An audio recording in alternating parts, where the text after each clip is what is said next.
오늘 우리에게 주시는 하나님의 말씀은 히브리서 4장 1절에서 2절, 14절에서 16절 말씀입니다. 히브리서 4장 1절에서 2절, 14절에서 16절 말씀입니다. 신약 성경 355면이 되겠습니다. 히브리서 4장 1절에서 2절, 14절에서 16절 말씀입니다. 제가 봉독하겠습니다. 그러므로 우리는 두려워할지니 그의 안식에 들어갈 약속이 남아 있을지라도 너희 중에 혹 이르기를 이르지 못할 자가 있을까 함이라. 그들과 같이 우리도 복음 전함을 받은 자이나 들은 바 그 말씀이 그들에게 유익하지 못한 것은 듣는 자가 믿음과 결부시키지 아니함이라. 14절 말씀입니다.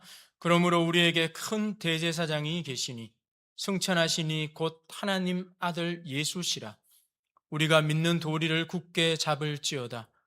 우리에게 있는 대제사장은 우리의 연약함을 동정하지 못하실 리가 아니요 모든 일에 우리와 똑같이 시험을 받으신 이로되 죄는 없으시니라. 아멘. 오늘은 광야 이스라엘 백성이 왜 실패했는지를 살펴보면서 히브리서가 이 실패를 어떻게 회고하고 우리에게 어떤 답을 주는지 말씀을 통해서 알아보려고 합니다. 출애굽한 이스라엘 백성들은 참으로 놀라운 일들을 경험했습니다. 하나님께서 애굽에 내린 10가지 재앙들을 보았습니다. 바다가 갈라졌고 그 갈라진 바다를 육지처럼 건넜습니다. 시내산에 이르러서는 하나님께서 시내산에 강림하시는 것들을 보았습니다. 천둥과 번개, 불붙는 화염, 나팔 소리를 들었습니다. 십계명을 받았고 하나님께서 임재하시는 성막을 지은 민족이었습니다. 이스라엘 백성, 그들의 삶에는 큰 영적인 체험과 하나님이 함께 하셨던 경험들이 있었습니다. 그런데 오늘 성경 본문은 이들의 삶을 어떻게 기록하고 있습니까? 오늘 읽지는 않았지만 3장 8절 말씀에 보시면 광야에서 시험하던 날에 거역하던 것 같이라고 기록을 하고 있습니다. 이스라엘 백성은 이렇게 하나님의 놀라운 경험들을 가지고 있었지만 하나님의 음성을 들었을 때에 거역했고 마음을 완고하게 했습니다. 40년 동안 정말로 큰 역사를 보았습니다. 그러나 그들은 하나님을 신뢰하기보다도 하나님을 시험했고 오직 여호수아와 갈렙 두 사람만 가나안 땅에 들어갈 수 있었습니다. 그러면 도대체 이스라엘 백성들이 광야에서 무엇을 잘못했길래 오직 이 두 사람만 가나안 땅에 들어갈 수 있었을까요? 이것을 살펴보는 것이 매우 중요합니다.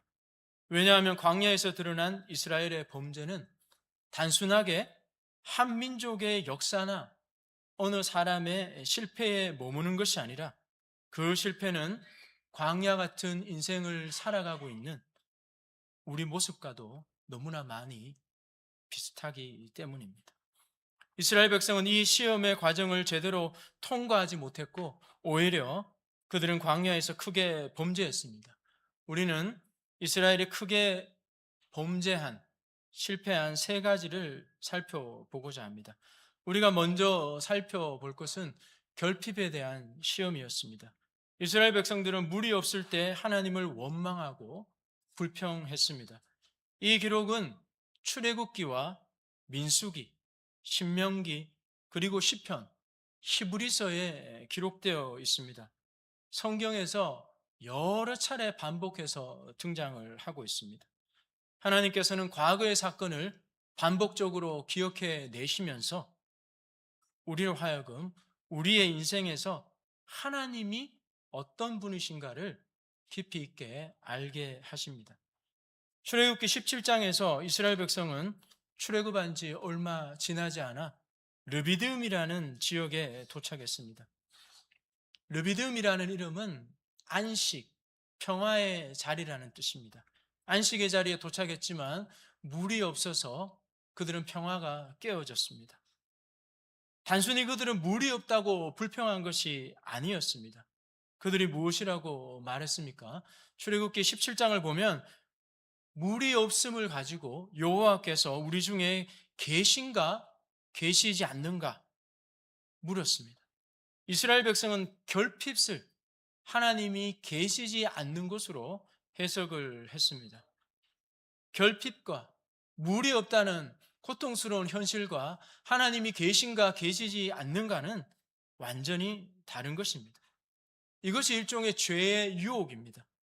물이 없다는 것은 사실입니다. 그러나 죄는 그 현실을 왜곡하게 만듭니다. 내 인생에 물이 없다? 내 인생에 반드시 필요한 것이 충족되지 못하고 있다? 그러면 하나님이 나와 함께 계신 게 아니지 않는가? 내 인생에서 내가 감당하기 어려운 이런 일들만 생기는 걸 보니 정말 하나님은 계시지 않을 수도 있겠다. 이런 마음이 들기도 합니다. 이스라엘 백성도 마찬가지였습니다. 여기까지 왔는데, 홍해를 건너 여기까지 왔는데 물이 없다는 것은 어쩌면 우리가 출애굽한 것이 실패한 역사가 아닌가? 이런 생각을 했습니다. 우리의 일상에서도 이런 문제는 여전히 반복되고 일어납니다. 학창 시절 우리가 참 노력하고 열심히 공부를 했지만 우리는 열심히 공부한 만큼 결과를 얻지 못했습니다. 취직이나 승진의 자리에서도 마찬가지입니다. 사람이 너무 힘들게 해서 직장 가운데 마음을 너무 괴롭게 하는 사람이 있어서 이 직장도 옮겨보고 저 직장도 옮겨보았지만 힘들게 하는 분들은 좀처럼 사라지지 않습니다. 마치 하나님께서 내가 가는 길에 의도적으로 그런 사람들을 한 명씩 놓아두시는 것처럼 느낄 때도 있습니다. 건강과 물질의 결핍은 왜 이렇게 우리 삶에 자주 오는지 모릅니다. 어떨 때는 정말 열심히 일하고 무릎과 다리가 끊어지도록 일을 하지만 우리의 통장에는 늘 잔고가 부족합니다. 고난이 깊어지면 우리에게 슬그머니 찾아오는 질문들이 있습니다. 하나님이 계시다면 진짜로 내 인생에서 이런 일이 일어날 수 있는가? 이런 질문이 계속되면 불평과 불만이 끊임없이 마음속에서 튀어나옵니다. 이것은 단순한 불평, 불만이 아니라 하나님께 대한 원망으로 바뀝니다. 그리고 이스라엘 백성들은 그 원망을 이렇게 표현했습니다. 어찌하여 우리를 애굽에서 인도해 내어서 우리와 우리 자녀가 우리 가축이 목말라 죽게 하는가? 어찌하여? 어찌하여? 우리 인생에서도 이런 이야기들을 많이 하지 않습니까? 어찌하여? 어찌하여? 이 모든 것들이 하나님의 역사를 부정하는 말입니다. 결핍은 단순히 결핍의 문제가 아니고 하나님을 내가 어떻게 믿어왔고 하나님을 내가 어떻게 신뢰하는지 점검하는 자리입니다. 결핍은 죄가 아닙니다. 결핍을 하나님께서 계시지 않는다는 사실로 해석할 때에 그 결핍은 불신앙의 시험이 되는 것입니다. 성경은 이것을 악한 마음을 품고 살아계신 하나님 앞에서 떨어지는 것이라고 말하고 있습니다. 두 번째로 광야에서 일어났던 큰 범죄는 이스라엘 백성이 금송아지를 만들어 하나님이라고 섬겼던 일들입니다. 출애굽 이후 3개월이 지난 후 이스라엘 백성들은 시내산에 도착했습니다. 모세가 십계명을 받으러 시내산에 올라갑니다. 그러나 모세는 이스라엘 백성이 기대했던 시간에 내려오지 않았습니다. 이스라엘 백성은 모세가 산에서 더디 내려오는 것을 보면서 마음이 불안했습니다. 이 더디라는 표현은 부끄럽다라는 표현입니다. 그것은 자신들이 기대하고 의도했던 일들이 전혀 다르게 흘러갈 때에 황당함과 낙담, 그리고 마음이 불안한 상태에 있던 것을 보여줍니다. 모세가 더디 내려오는 일들을 통해서 이스라엘 백성들은 불안에 빠지게 되었습니다. 여러분은 불안에 빠지면 어떤 일들을 하십니까? 이스라엘 백성들은 자신들이 의도한 방향으로 무언가 자기 자신의 인생의 계획이 틀어졌다는 것을 느낍니다. 그리고 난 다음 즉각적으로 자신이 원하는 것을 자신의 방식대로 확보하려고 합니다. 이스라엘 백성은 아론에게 나아가 이렇게 이야기를 합니다. 우리를 위하여 우리를 인도할 신을 만들어내라고 요구하고 있습니다. 이스라엘 백성은 자기 자신이 가지고 있는 불안들을 제거할 안전장치를 만들고자 합니다. 이스라엘 백성은 하나님을 부정한 것이 아닙니다. 오히려 자기 자신이 믿고 있는 하나님을 자신들이 통제할 수 있는 방식으로 바꾸어 놓으려고 하고 있습니다. 이스라엘 백성은 거짓된 안정감과 거짓된 위로감을 위해서 금송아지를 만들었고, 그리고 그 금송아지를 하나님이라고 정의했습니다. 하나님은 계시지 않는 곳이 없습니다. 바로 여기서 우리의 어려움이 시작됩니다. 우리의 마음속에는 이중성들이 자리 잡고 있습니다. 하나님이 마치 우리 인생에서 우리의 눈에 보이지 않을 것 같으면 우리의 영혼은 불안해합니다. 그래서 눈에 보이는 무엇을 만들어 내려고 합니다. 그러나 하나님이 또한 너무 가까이 계시면 오히려 너무 불편합니다. 이것도 해야 되고 저것도 해야 되는데 하나님이 기뻐하시지 않는다는 것을 우리가 알고 있기 때문입니다.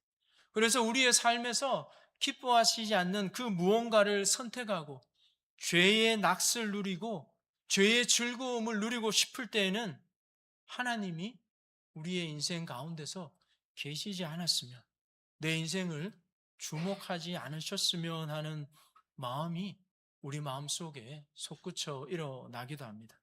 그래서 인생의 마음속에는 때로는 하나님을 자판기와 같은 우상으로 만들어냅니다. 우리가 불안할 때 불안의 버튼을 누르면 하나님께서 우리의 눈앞에 나타나셔서 우리의 위로를 해주시고, 죄를 짓고 하나님이 기쁘시게 하지 못하는 일들 가운데 우리의 인생이 놓여지게 될 때는 하나님을 회피하는 단추를 누르면 하나님이 감추어 주셔가지고 우리의 양심이 조금 더 편안해지려고 합니다. 이러한 이스라엘의 황금 송아지 숭배 사건은 지도자 아론이 승인하고 이스라엘 백성이 적극적으로 참여하는 가운데 이루어지고 있습니다. 이스라엘 백성은 종교적인 열심을 버린 것이 아니었습니다. 더 열심을 내었고 더 헌신했습니다. 그들의 헌신의 결과 황금 송아지가 광야 가운데 우뚝 섰습니다. 놀라운 것은 사람이 우상을 만들게 되면 사람 안에 감추어져 있는 욕망을 우상에게 투영시킵니다. 출애굽기 32장 말씀을 보시면 이렇게 기록하고 있습니다. 찾지는 않겠습니다. 제가 읽어드리겠습니다. 이튿날에 그들이 일찍이 일어나 번제를 드리며 화목제를 드리고 백성이 앉아서 먹고 마시며 일어나서 뛰어놀더라. 그들은 번제를 드렸습니다. 그들은 화목제를 드렸습니다. 그리고 먹고 마시고 뛰어놀았습니다. 여기서 일어나서 뛰어놀더라라는 표현들은 이방 친전에서 행해지는 술 취함과 왜곡된 성적인 방종을 보여주는, 완곡하게 보여주는 표현입니다. 창세기에서 이삭과 리브가 사이에서 사용된 표현이고 보디발의 아내가 요셉을 유혹할 때 사용했던 표현입니다. 모세가 보이지 않자 이스라엘 백성들은 불안에 빠졌습니다. 하나님을 신뢰하지 못한 채 자기가 원하는 그 무언가를 신속하게 확보하려고 우상을 만들었고, 그리고 그 우상 앞에서 예배드리며 뛰어놀았습니다. 이스라엘은 자신의 욕망으로 자신의 불안을 달래고 우상을 통해 거짓된 안정감을 확보했습니다. 결과적으로 이러한 죄악은 하나님의 심판으로 이루어져 수많은 사람들이 심판을 받게 되었고, 이 사건은 모세의 중보로 해결이 됩니다. 현대에도 불안과 두려움이 우리의 삶의 자리에 끊임없이 찾아오고 우리의 삶에 들어오고 있습니다. 술과 마약이 들어오는 이유가 여기에 있습니다. 중독은 불안을 감추는 안전 가옥과 같은 우상입니다. 불안하면 우상을 만들어내고, 그리고 그 우상 아래 자신이 마음속에 감추어져 있는 것들을 투영시키고 그것을 즐기면서 불안을 없애려고 하는 것이 현대인들의 마음입니다. 그래서 현대를 중독의 시대라고 이야기를 하고 있습니다. 하나님이 떠난 자리에는 영적인 진공은 없습니다. 영혼의 빈자리는 늘 불안을 초래하고 이것은 우상으로 메우려고 합니다. 세 번째 살펴볼 것은 광야 이스라엘의 실패는 약속의 땅 가나안을 바로 눈앞에 두고 있을 때에 일어났던 일들입니다. 이스라엘 백성은 가나안 땅을 바로 눈앞에 두고 있었지만 이곳 가운데 들어가기를 거부한 사건입니다. 이 사건은 단순하게 땅에 들어가는 것을 거부한 사건이 아니라 자신들이 누구인지, 하나님이 무엇을 원하시는지, 내가 이 땅 가운데 무엇을 해야 되는지를 잃어버린 일들이었습니다. 우리가 잘 아는 것처럼 이스라엘 백성들은 출애굽한 지 1년 12개월이 지나 가나안 땅의 경계인 가데스 바냐에 도착했습니다. 이스라엘 백성은 40일 동안 가나안 땅을 정탐했습니다. 남쪽 끝단인 신광야로부터 북쪽 끝단인 하맛 어기 르홉에 이르기까지 남쪽으로 북쪽으로 두루 살펴보았습니다. 에스골 골짜기에서는 너무나 큰 포도송이를 발견하고 그 포도송이를 따서 장정 2명이 어깨에 짊어지고 그 송이를 가지고 왔습니다. 정탐꾼들의 보고는 2가지로 요약되었습니다. 하나는 요수아와 갈렙의 보고였습니다. 그 땅은 젖과 꿀이 흐르는 땅이었다라고 고백을 했고, 그리고 아낙 자손이 살고 있지만 그들은 우리의 밥이라고 보고를 하였습니다. 그러나 다른 10명의 정탐꾼은 그 땅을 악평했습니다. 거인족인 아낙 자손이 살고 있기 때문에 그 땅은 정복이 불가능하다고 말을 했습니다. 10명의 정탐꾼의 문제가 무엇입니까? 그들은 단순히 군사적으로 정탐하는 것을 실패한 것이 아니었습니다. 자신이 누구인지를 잃어버렸고 자신이 무엇을 하는 존재인지를 잃어버렸습니다. 이 싸움의 본질, 이 싸움의 핵심은 어떤 전제를 가지고 사물들을 바라보냐에 있습니다. 결국 신앙은 보는 방식의 싸움입니다. 정탐이냐, 엿보느냐의 싸움인 것입니다. 오직 여호수아와 갈렙만이 하나님이 원하시는 방법으로 땅을 정탐했습니다. 민수기에 사용된 이 정탐하다라는 단어는 히브리 말로 투르라는 단어입니다. 단순하게 군사 정찰을 할 때에 사용하는 단어는 아니었습니다. 언약에 기초하여 하나님이 주신 땅의 은혜로움과 아름다움을 살펴보고 확인할 때 사용하는 단어였습니다. 하나님, 이 땅이 이렇게 아름다울 수가 있습니까? 너무나 신비스럽습니다. 정말로 하나님께서 말씀하신 대로 젖과 꿀이 흐르는 땅입니다. 너무나 좋은 이 땅을 우리에게 주셔서 감사함을 드립니다. 감탄과 경탄을 올려드릴 때 사용하는 단어입니다. 마치 상인이 좋은 물건을 찾아서 그 물건을 보고 너무나 만족스러워하며 너무나 기뻐하며 너무나 훌륭해해서 거래를 끝낼 때에 사용하는 단어입니다. 그러나 다른 10명의 정탐꾼들은 오로지 인간적인 생각으로 그 땅을 엿보았습니다. 이 땅을 엿보다라는 단어들은 라갈이라는 단어를 사용하고 있습니다. 군사적 스파이 행위만을 할 때에 사용하는 단어입니다. 이 단어는 대상에 대한 경탄과 감탄이 없습니다. 오직 인간적인 힘만으로 어떻게 내가 이 가나안 땅을 정복할 수 있을까 계산하는 태도를 가질 때 사용하는 단어입니다. 이런 마음을 가지고 가나안 땅을 보면 이 땅에 가나안의 성들이 왜 이렇게 견고한가? 이 땅에 있는 아낙 자손들은 왜 이렇게 장대한가? 우리가 저 땅에 들어간다고? 그건 불가능해. 도저히 들어갈 수 없어.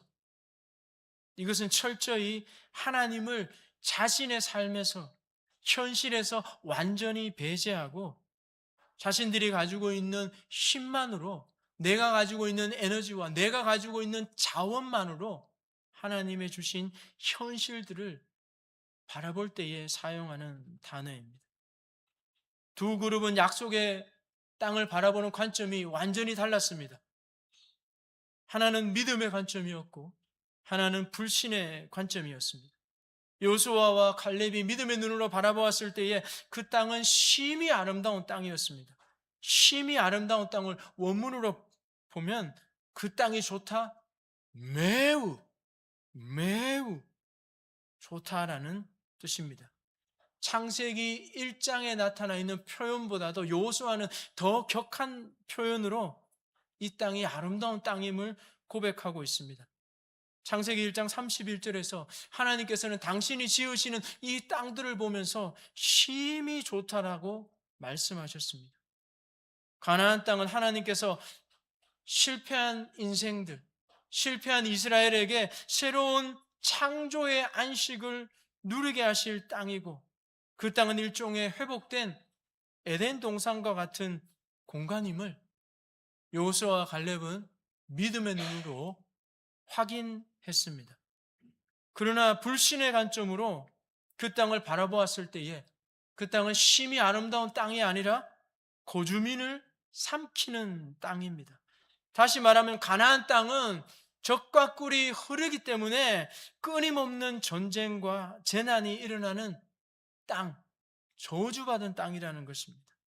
우리가 가나안 땅을 돌아보고 왔는데 그 땅은 지옥의 문이 열리게 되는 땅이라고, 힘이 센 자들,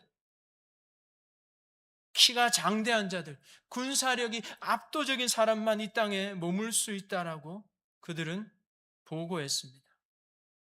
하나님이 인도하신 땅은 적과 꿀이 흐르는 땅이 아니라 하나님은 우리를 지옥의 문턱에까지 끌고 오셨다라고 고백하는 보고였습니다.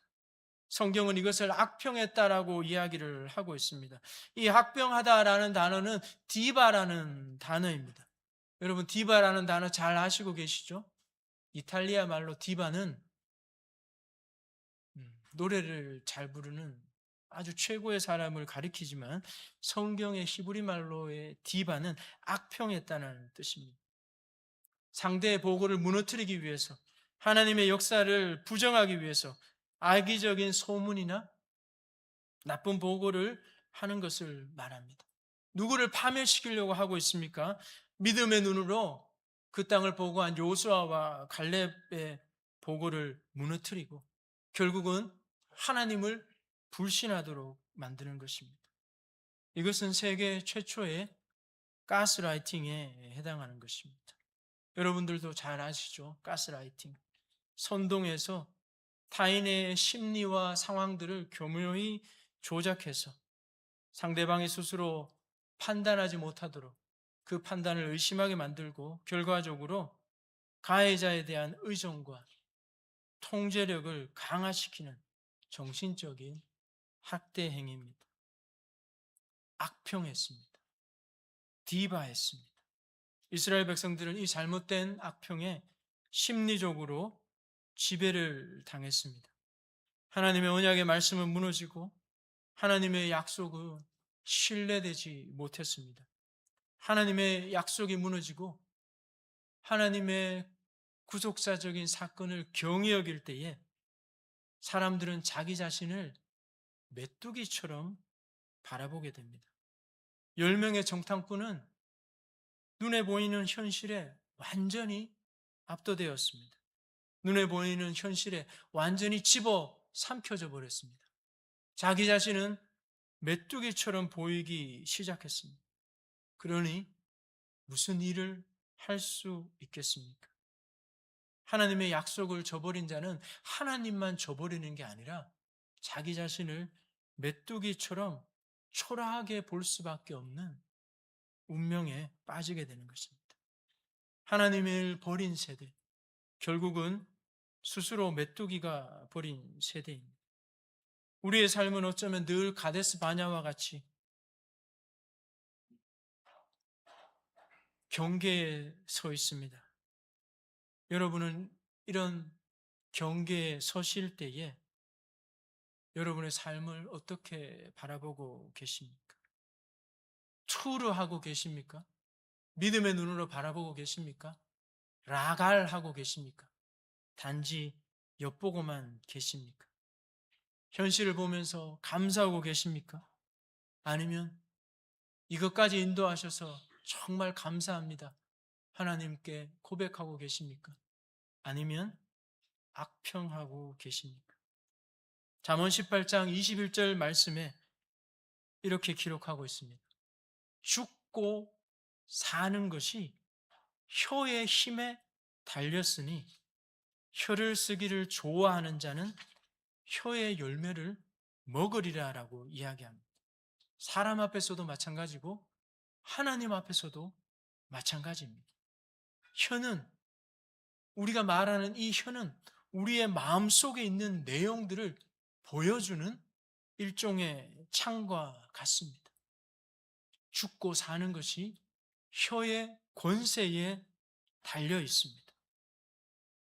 같은 사건들을 보고, 같은 대상들을 보고, 같은 현실 가운데 놓여 있지만 어떤 사람들은 믿음의 눈으로 하나님께서 주신 약속을 바라보았고, 어떤 사람들은 불신앙의 눈으로 위협과 안악 자손만을 보았습니다.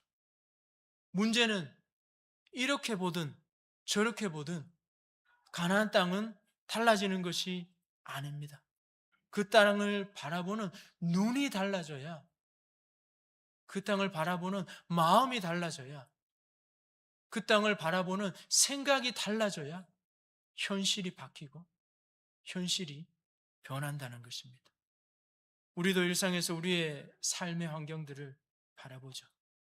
여러분들은 정탐하고 계십니까? 투르하고 계십니까? 아니면 단지 엿보고만 계십니까? 삶의 현실에 깊이 발을 들이지 못하고 엿보고 판단하고 비판하고 도망가려고 하고 계십니까? 자신의 능력만을 가지고 우리의 삶을 바라볼 때에, 우리의 삶을 나아갈 때에 우리는 그 삶을 벗어날 수 없고 그 삶은 오히려 우리의 족쇄가 될 것입니다. 10명의 정탐꾼, 통곡하는 이스라엘 백성들이 결정적으로 잘못한 것이 무엇입니까? 그 해답은 민수기 13장 2절에 있습니다. 13장 2절 말씀 제가 읽어드리겠습니다. 사람을 보내어 내가 이스라엘 자손에게 주는 가나안 땅을 정탐하게 하되, 하나님께서 정탐하러 가기 전에 뭐라고 말씀하십니까? 내가 이스라엘 자손에게 주는 가나안 땅입니다. 10명의 정탐꾼과 이스라엘 백성들은 자신의 힘만으로 가나안을 정복하려고 했습니다. 그것은 마치 홍해를 가르는 것과 다를 바가 없습니다. 하나님께서 가나안 땅을 정탐하라라고 이스라엘 백성에게 말씀하셨을 때에 내가 줄 가나안 땅이 아니었습니다. 너희 힘으로 얻어야 할 가나안 땅이 아니었습니다. 성경은 분명하게 내가 이스라엘 자손에게 주는 가나안 땅이라고 말하고 있습니다. 히브리 원문에는 내가가 강조되어 있습니다. 그 주체가 우리가 아니라 하나님 자신임을 분명히 하나님께서는 강조하고 있습니다. 그리고 줄 땅이 아닙니다. 미래에 줄 땅이 아니고 주는 땅입니다. 지금 주고 있는 땅입니다. 지금 주어지고 있는 땅입니다. 이스라엘 백성들은 받기만 하는 되었습니다. 말씀이 선포될 때에 말씀을 선실해서 역사하는 힘이 있습니다. 하나님께서 그 땅을 주고 있습니다. 받기만 하면 되었습니다. 이것을 좀 더 제가 쉽게 설명해 드리도록 하겠습니다. 지금 제 손에 100만 원짜리 수표가 있습니다.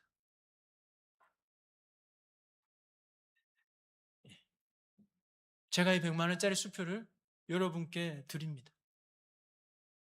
여러분께 드립니다. 라고 이야기하면 여러분들이 저를 신뢰하시면 뛰어나와서 이 수표를 받으실 것입니다. 받는 사람이 해야 할 일은 가서 받으면 되는 것입니다. 그런데 이스라엘 백성들은 하나님께서 이 가나안 땅을 주실 때에 100만 원짜리 수표를, 아니 1000만 원짜리 수표를 주실 때에 이스라엘 백성들은 어떻게 받으려고 하냐 그러면 내가 1000만 원에 해당하는 일을 해야 되는데, 내가 100만 원에 대한 일을 해야 되는데 내가 이 일을 어떻게 하지? 라고 생각하고 이 수표 받는 것들을 거부할 수 있습니다. 이스라엘 백성들은 계속해서 자기의 능력만을 바라보고 있습니다. 여기서 죄의 유혹이 문제가 되는 것입니다. 죄는 단순하게 어떤 일들을 하는 것이 아니라 하나님의 약속보다도 현실을 더 크게 해석하는 것이었습니다. 사실 아낙 자손은 이스라엘 자손보다 키가 컸을 것입니다. 가나안의 성읍들은 견고했습니다. 그리고 문명사적으로도 가나안에 있는 문명들은 이스라엘 백성들보다 한 세대 앞선 사람들이었습니다. 그러나 정말로 중요한 것은 믿음이라는 것, 하나님을 믿고 신뢰하는 것은 현실을 부정하라는 것이 아닙니다. 현실을 하나님의 약속 아래에 두는 것입니다. 우리의 신앙과 불신앙은 동전의 양면과도 같습니다. 신앙을 앞에 두면 불신앙이 보이지 않습니다. 그러나 이것을 뒤집어서 불신앙을 바라보기 시작하면 그 어떠한 것도 올바르게 볼 수가 없습니다. 가나안 땅은 법적으로 하나님의 땅입니다. 불법을 점령한 자들은 법적인 주인이 될 사람이 와서 비켜 주십시오라고 이야기하면 나가게 되는 것입니다. 우리 집 주차장 앞에 다른 사람의 차가 주차되어 있습니다. 주차되어 있습니다. 그러면 전화를 해서 나가 주십시오라고 하면 이 차는 당연히 빠지게 되어 있습니다. 차가 스스로 알아서 빠지게 되어 있습니다. 그런데 우리 집 앞에 주차장에 탱크가 주차되어 있습니다. 어떻게 하면 됩니까? 여전히 우리는 전화하면 됩니다. 나가 주십시오라고 하면 탱크가 주차되어 있든 자주포가 주차되어 있든 빠지게 되어 있습니다. 그러나 이스라엘 백성들은 어떻게 했습니까? 탱크가 주차되어 있다고 해서 이 탱크와 싸우려고 하고 있습니다. 도저히 말이 안 되는 싸움입니다. 믿음이 작동하는 방식이 이런 방식입니다. 약속을 굳게 믿고 나가 주십시오라고 전화하면 나가게 되어 있습니다. 탱크라고 해서 버텨 있지는 못합니다. 나가게 되어 있는 것입니다. 인간적으로 정복해서 바치는 땅이 가나안 땅이 아닙니다. 약속으로 주신 땅이고 선물로 주신 땅이기에 받으면 되는 것입니다. 결국 광야의 실패는 이스라엘 백성에게 현실이 너무 컸기 때문이 아니라 하나님과 하나님의 약속이 그들의 눈앞에 보이지 않았기 때문입니다. 만군의 여호와께서 말씀하시되 이는 힘으로 되지 아니하며 능으로 되지 아니하며 오직 나의 영으로 되느니라. 큰 산아 내가 무엇이냐? 내가 수르바벨 앞에서 평지가 되리라. 산이 평지가 되는 일들은 하나님만 하실 수 있는 일들입니다. 우리 인생에도 너무나 높게 솟은 고난의 봉우리, 너무나 높게 솟은 여러 산봉우리들이 많이 있지 않습니까? 그 산이 평지가 되는 것은 여호와께서 하시는 일들입니다. 실제로 신명기 1장 32절 말씀에 이렇게 기록하고 있습니다. 그는 너희보다 먼저 그의 길을 가시며 장막 칠 곳을 찾으시고 밤에는 불로 낮에는 구름 기둥으로 너희가 갈 길을 지시하시는 분이시다라고 말씀하고 있습니다. 여기에서 장막 칠 곳을 찾으신다라는 말이 투르라는 단어입니다. 하나님께서 우리를 위해서 먼저 앞서가시면서 투르 하십니다. 우리가 살아갈 길, 우리가 살아갈 내용들, 텐트를 칠 자리들을 투르 하십니다. 하나님이 투르 하시기에, 하나님이 투르 하셨기에 그 땅을 정탐하시고 그 땅을 우리에게 주셨기에 오늘 우리가 우리의 이 척박한 삶의 현실을 보면서 투르할 수 있는 것입니다. 정탐할 수 있는 것입니다. 하나님께서 이 땅을 주시기에 기뻐할 수 있는 것이고 하나님께서 그 땅을 주시기에 우리가 결핍의 상황에서도 뭔가 손에 잡히지 않는 상황 가운데서도 만족할 수 있는 것입니다. 왜 이스라엘 백성들이 이런 삶을 살았습니까?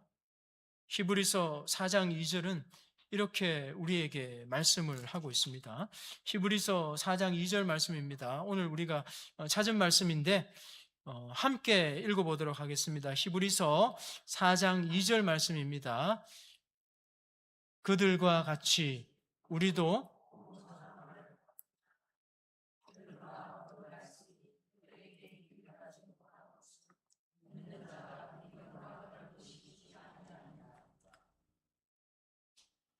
이스라엘 백성은 동일하게 우리와 동일한 복음을 들었습니다. 그러나 그들이 말씀이 유익하지 못했습니다. 왜 유익하지 못했다고 성경은 기록하고 있습니까? 말씀을 듣는 자가 믿음과 결부시키지 못했기 때문입니다. 물이 부족한 결핍 앞에서 하나님을 원망하고 시험했고 극도의 불안 앞에서 우상 숭배했습니다. 약속의 땅 바로 앞에서 들어가기만 하면 되는데 후퇴하고 그 땅에 들어가기를 거부했습니다. 세 가지 사건이 다른 사건처럼 보이지만 그 뿌리는 하나입니다. 들은 말씀을 믿음과 결부시키지 못하기 때문이었습니다. 믿음은 바라는 것들의 실상이요 보지 못하는 것들의 증거입니다. 광야 같은 세상을 살아가면서 믿음과 말씀을 결부시킨다는 것이 구체적으로 무엇이겠습니까? 히브리서 4장 15절은 이렇게 말씀하고 있습니다. 우리 같이 히브리서 4장 15절 말씀을 함께 읽어보도록 하겠습니다. 히브리서 4장 15절 말씀입니다. 우리에게 있는 대제사장은